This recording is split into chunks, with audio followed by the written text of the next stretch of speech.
Semua ayah boleh sembang dengan anak kah? Tak. Kebanyakan ayah tak boleh sembang dengan anak.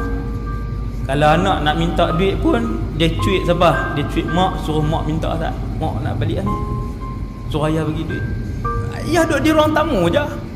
Kita tak berasa besar bila anak tak berani cakap dengan kita, anak tak biasa cakap dengan kita. Kita tak berasa yang tu kerugian besar, padahal yang tu kerugian dunia dan akhirat.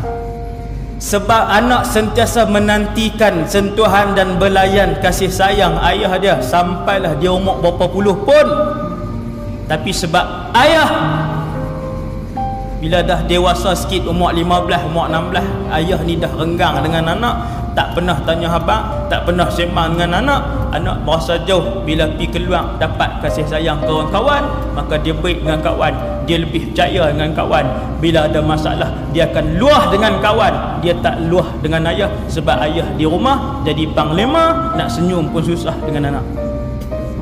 Mengajar anak untuk menghormati dan berbakti dengan ayah dan ibu, itu ajaran Islam.